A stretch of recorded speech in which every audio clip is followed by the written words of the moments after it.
All right, ladies and gentlemen. So our next panel is about deploying to the field. And I'm going to introduce the panelists, and do come on out. Russ Fidel, the CEO of Augmentir.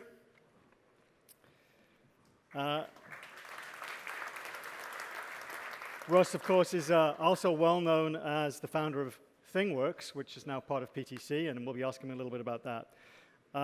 We have Amar Dhaliwal, who's the CEO of Atheer.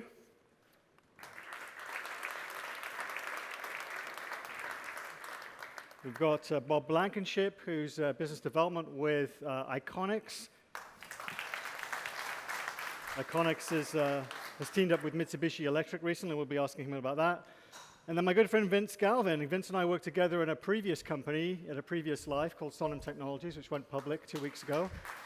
And here's Vince. He's now Chief Revenue Officer of Intoware. So welcome, gentlemen.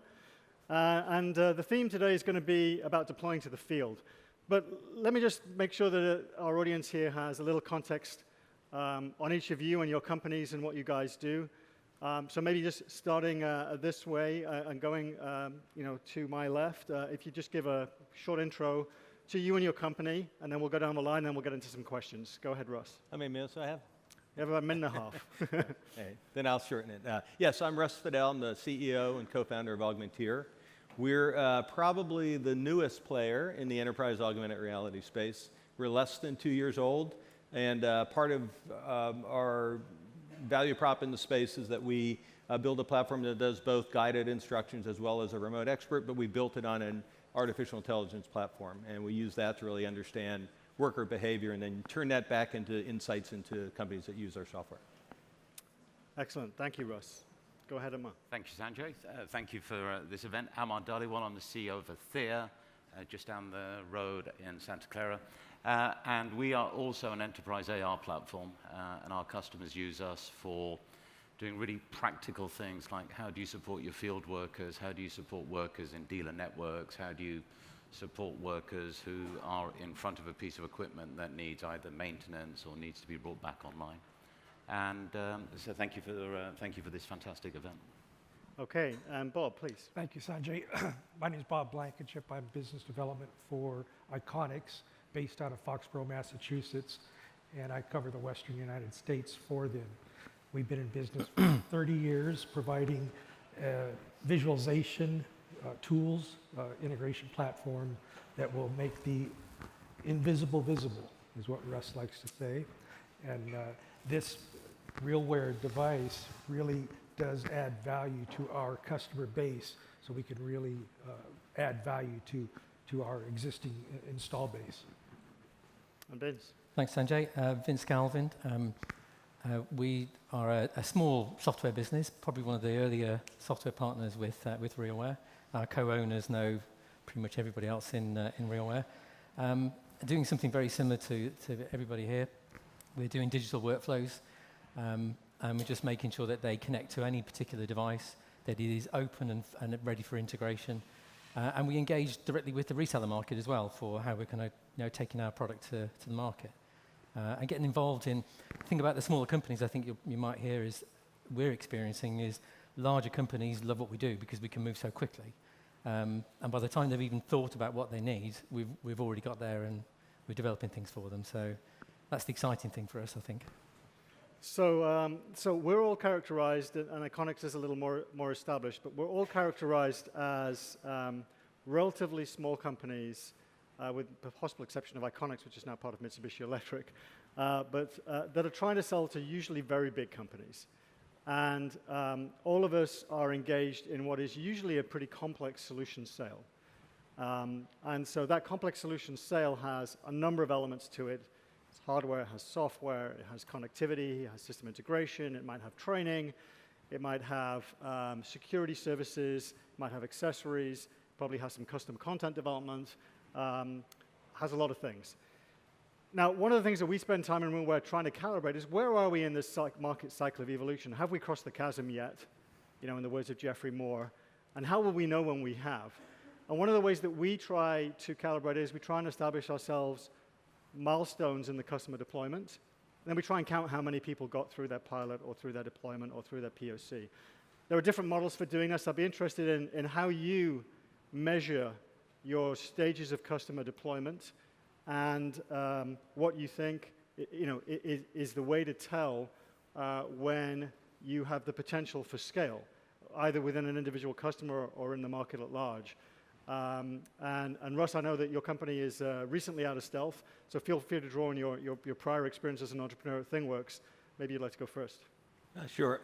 Yeah, so we emerged from stealth about 2.5 months ago. So while we had customers prior to, while we were in stealth, we didn't do any mass marketing. So I can sort of look back, and I had a similar question at an event not too long ago, and I was a co-founder of ThingWorks, and it is the leading industrial Internet of Things platform in the market, according to Gartner, and they put it in the, if anyone knows the Magic Quadrant, they put ThingWorks in the top right corner of the lowest left box, and everyone was in the lowest left box. And it's a cautionary tale because the Internet of Things market, the industrial Internet of Things market, is 15 years old today. And so Gartner has basically said that this has not yet crossed the chasm, and it certainly hasn't crossed into the small to mid-sized business. And so, and I think it's, one of the things that's the danger to the industry in the space is that, long deployments, expensive, costly pilots create a lot of demand for return, and so it creates more risk in it. And so I think that, that's been a challenge in the Internet of Things, and I see similar challenges in the enterprise augmented reality market. And we're young, so we just came out of stealth. We're taking a different approach, so we're taking more of a Slack-like approach. So, our pilots are small pilots. We have 50 companies using it today in pilot mode. So the barriers are lower, so people are coming out, but they're not coming out with a $100,000 order. They're coming out with, enough for burgers and a fry, So. Okay, Bob, IKonics has been in business for 30 plus years. Yes. I think you've seen various adoption cycles. How do you measure it? Yeah, I think that we're not in the cyclone yet. It's early stages. The way we move into our install base as a consultant, we are in a phase where we're losing a lot of workforce. So there's a lot of consulting that we do to get information, gather intelligence from the existing people that are working in these plants. And with that, then we can then deploy a proof of concept with this device in their maintenance departments and add value to the existing software installed in their facility. Okay, Amar, your pilot POCs, pilots, deployments. How do you name your milestones? Do you have toll gates for customers? We do, but if I may, I'm just going to go back a little bit to your question. So I think that we're all in the business of creating. We're in the business of category creation. That's what we're all doing in our own little way here. And any time that you're creating a category, I think that what we're all going through, I think it's just a part of that. That process. The ecosystem is building it. People aren't sure about how to deploy. People are worried about security. People are worried about scale. So that's a very natural thing. There's no category that's ever been created that hasn't gone through this. And so, to be quite honest, we've been making it up as we've been going along. Yeah, and we've been making it up in terms of how we define pilots, how we define the next stage, which we will particularly refer to or normally refer to as a field deployment. So we've gone into production, but maybe for a division or for a unit, and we have some sort of phased model for going enterprise-wide. And then we have something that we will actually call full deployment. And I suspect it will take us a long time to get to full deployment with our customers. But we have gone through it. If there's one thing I will say, don't do free pilots. That's the beginning of the end. So we never, ever do free pilots. Vince, I think you've done a free pilot. Never at all, not at all. We've probably got the longest standing pilot customer in BP. They've been going 3 years now. Okay. I think very interestingly, same sort of language as well. What we're seeing in the UK is a realization that customers they've got to do something, and they need guidance, and they're looking for support from smaller businesses like us. And the language that they've moved to is phase one deployment, and it seems a friendlier way to talk about, I'll happily take your 3-month pilot money, but that money, that budget, tends to sit outside of the business. They're only going to come back to you and then say, right, you've proved the concept, go and do a field trial or a phase 1. Yeah. Let's just put the money into a phase 1. That then brings you into a return on investment, and I'm helping sort of build the kind of sales, the business plan for them as well. That seems to be more popular rather than just going for a proof of concept. We've had some customers, particularly in the airline sector, who've got money for proof of concept, so they'll just throw money at it, and it finishes, and it doesn't actually ever go into anything. So I think calling it a field trial actually helps customers internally as well. And what we give to them as well, and what we're starting to see from the shift and direction, is helping them. They're kind of coming to us with, how do I build a business case for it? What's the success criteria? How do I get user feedback? And we're actually giving some of that stuff to them as kind of thought material, and that's building into business plans. And as I say, BP, one of our customers, has been going for that period. Petrofac, a direct customer of ours as well, started with a small proof of concept. I wasn't going to say no to their money because that's particularly what they wanted to do. We've now rapidly raced on to a field trial, and we're now doing a full deployment and integration to IBM's Maximo. And that all happened in the space of 4.5 months. And we're now going to complete the Maximo integration by the end of the summer. Fingers crossed. Good. That's 4.5 months in our view is a good one. And this leads into the next question: is, there are various ways to do pilots. I mean, I think all of our world, involves lots of pilots, small pilots, large pilots, some deployments, some beginnings of some scale-ups. But a lot of the world that we seem to be in is progressing customers through a pilot and then beyond the pilot into a formal purchase decision. Now, I've seen various folks in our ecosystem do this in a very consultative way, almost like a management consultant, almost like a McKinsey kind of, let's do a business model and let's prove value. And I've seen other people say, look, this is the way to make sure that you kind of force progress or you're investing your resources in the customer portfolio appropriately is to have more regimented objectives going in and out of certain phases so that you know when you've succeeded. One of the things we like to do is we love to kind of write down the objectives of a pilot before we start it, so that in theory you know when you finished it, right? But not everybody does that, and there are other ways. I mean, what are your best practices for a successful pilot? And again, maybe Russ, we can go back to you. Why is that? I always get to right, think about the question, You got the question, but you also had all these years at ThingWorks, so right, that's why I picked on you. Yeah, well, it's a good question. I mean, I think pilots are the amount of effort you have to put into defining a pilot is really the magnitude of the pilot. I have found large pilots tend to fail spectacularly. And the reason is that you lose a lot of customer momentum. You might even lose your sponsor, their business need changes. So obviously, as tightly as you can define a pilot, the better, around a specific set of value that's around your center of value. We've definitely had times where we've had salespeople come to me and say, we're going to do pilot this. I go, well, we're not good at that. We can win the order, but is that really where we should be spending our time? So it should be in your sweet spot, and it should be it should be as focused as you can make it, meaning as small as you can make it, to actually prove a single point. And a great example is we never allow integrations as part of a pilot, right? Because you can prove the whole value of a product without the integration, but you have to have the integration if it's going to be deployed at scale. I see some heads nodding there. Other best practice, so I'd agree with that too, right? Scope it narrowly. Does that resonate with you guys? Yeah. Any other best practices? I mean, I wrote this blog post once at EWTS about how to avoid pilot purgatory. How would you avoid pilot purgatory? Right. Yeah. So we have,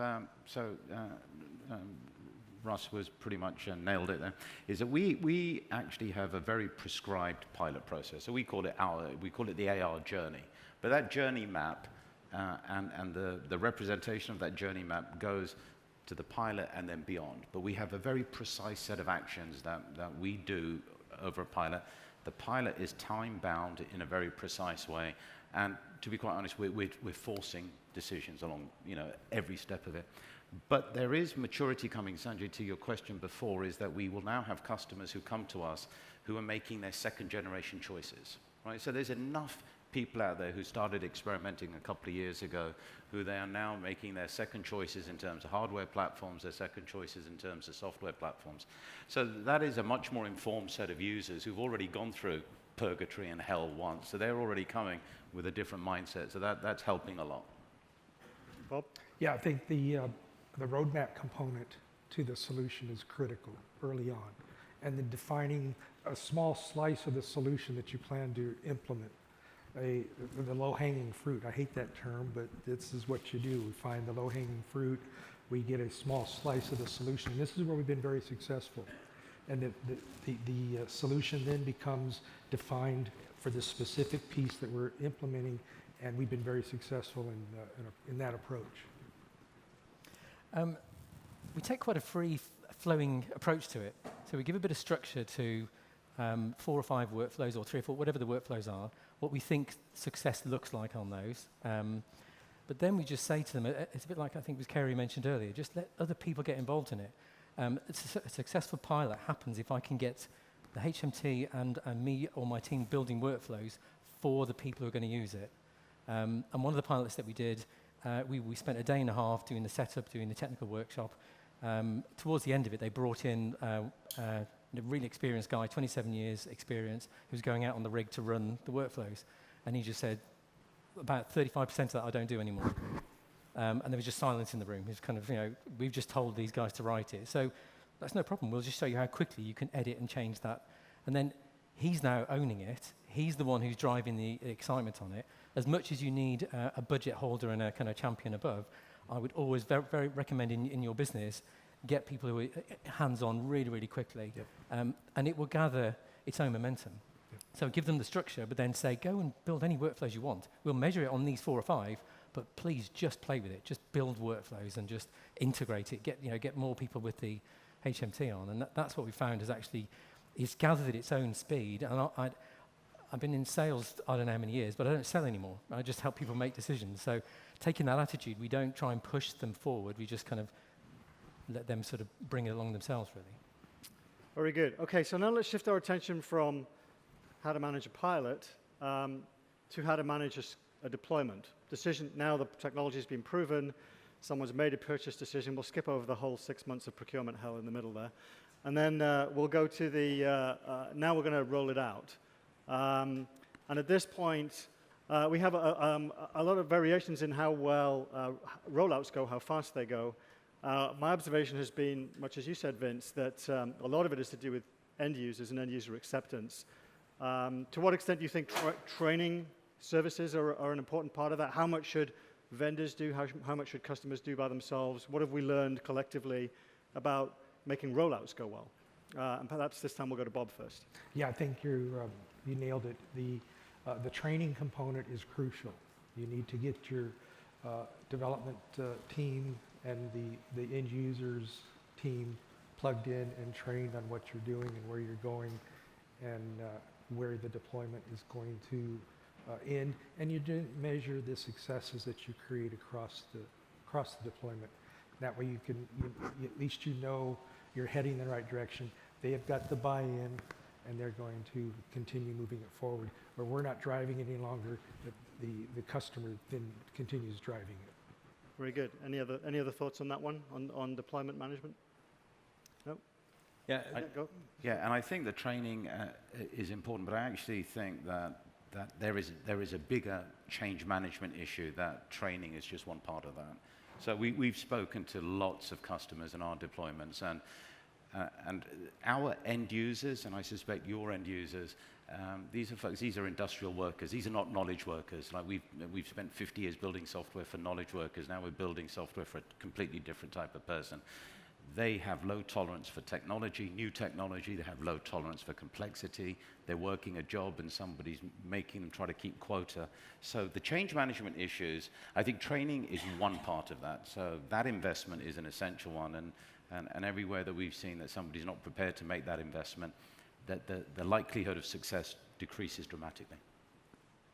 Russ, I think you had something? yeah, I'd sort of agree on the most success we've had is when our sponsors have gotten, after a week of putting procedures together, have gotten the actual end users involved so they can comment on it before it, you've spent too much time trying to make it perfect, because you're always going to get it wrong. And once you get it right in the way that the frontline worker likes it, then you get some level of buy-in. They have to use your product in the field, but you don't want them to resist using it. Thank you. And I think we heard earlier about the importance of getting champions early amongst the end user base and building around those champions, which I would support. Well, I'll switch gears a little bit. So all of our companies, to a greater or lesser extent, are involved in collecting data about the data. The usage, the speed of the workflows, the distribution of how long it takes someone to do step 5. Some people take 20 seconds and some people take 5 minutes, and what does that mean? What is the role of analytics and AI in our industry on these types of solutions that we're all talking about, whether it's IoT or work instructions or video analytics or documents? And how soon should businesses look to try and capture, if you like, this higher level value versus the kind of more pragmatic things that we kind of start with usually? And I don't know, let's start with Amar here. Sure. I sometimes actually do think about how we describe ourselves. So, I mean, we could describe ourselves as an AR company, or we could actually truthfully describe ourselves as a productivity company, because that's ultimately our promise, and that's ultimately the value that we're delivering to somebody, is that we will help improve the productivity, the accuracy, the safety of your workforce. So the collection of that data and the ability to provide the data in such a way that it does two things, is provide some useful insights, is a lot of our thinking. And then to actually say that those insights through AI, through ML, whatever you want to call it, should enable you to be able to support that person at the time of their need. So that investment, I'd be surprised if people aren't thinking about that and working on that all the time. So productivity is the focus, data drives it. Any other thoughts on AI? Yeah, so I'll speak up. So we built our product basically on an AI foundation, with the idea that today, if you look at the high-flying companies who are helping service decks perform better, and call centers and salespeople, it's humans are a noisy generator of information, and that's exactly what AI and ML are designed to do. So we think it really is. It's an AI problem. We think we have a phrase inside the company: think beyond the instruction, because the instruction everyone can give you.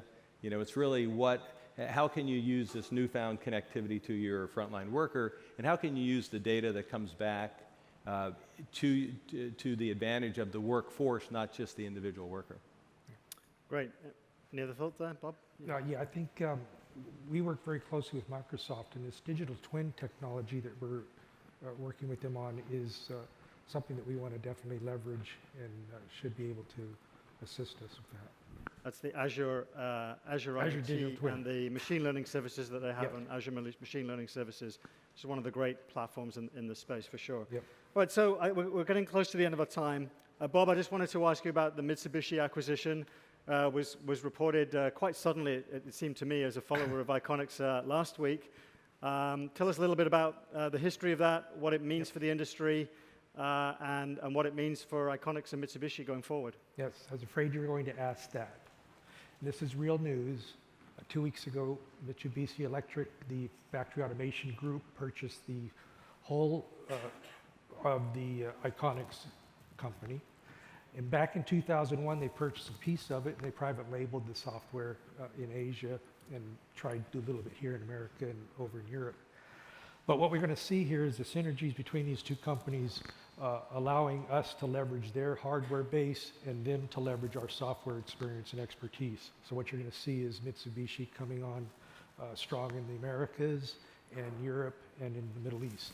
They're pretty strong in Asia, but we'll just continue on with that, and we'll see that the move will be very, very profitable for both entities. I think it's fascinating that industrial automation is coming through human-machine interfaces to wearables and AR, Right. and not necessarily through a separate IoT wave of investment. It seems like there's two vectors there. One is, can we go from industrial automation to IoT to AR, and can we just replace HMIs with wearable HMIs, which isn't necessarily an IoT thing per se, but it's an interesting trend. We can also, I mean, I look at the billion-dollar investment by PTC, by Rockwell into PTC as another example of some of the moves in this space, and I'm interested to see what else happens in the space. I just wanted to give you a chance, Emma, to talk about Porsche, just in the last minute here, and the significance of dealer servicing in our space, and then after that, any final wrap-up thoughts from any of you? Go ahead, Emma. Yeah, no, thank you, Sanjay. So some of you may know that we're currently 2/3 of the way through of actually deploying to every part of the Porsche dealer network, starting in North America. And this is really about driving improvements in how the technicians in the dealerships get supported. You may or may not have heard that they've achieved a 40% reduction in service resolution time. So that's a nice project. We're more excited, or maybe I shouldn't say more excited, we're just excited about a project that we're doing jointly with RealWear, where we are now starting to deploy out to the entire dealer network for Volkswagen Group in the UK. Starting with VW, actually starting with VW and Audi, and particularly starting with the centers of excellence that they've established for the new electric fleets, because there's a big change coming to the automotive industry. So you know, it just automotive and the after sales use cases just found a very good place to establish ROI and to establish people who are rolling out at large scale. Thank you. Last closing comments from anyone?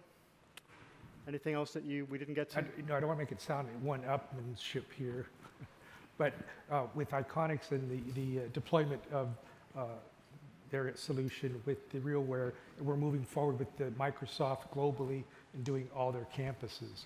And that is a huge, huge deployment, and it's just starting with the RealWear. Something we're very excited about, yes, there's a partnership that IKonics, Microsoft, and RealWear have around smart buildings, which involves IKonics IoT, Dynamics Field Service as part of a facilities management solution, and a $2 billion investment by Microsoft to go to market with smart buildings, of which we're a small part, but it will be a big play. Right. So we're seeing, I think, these interesting moves.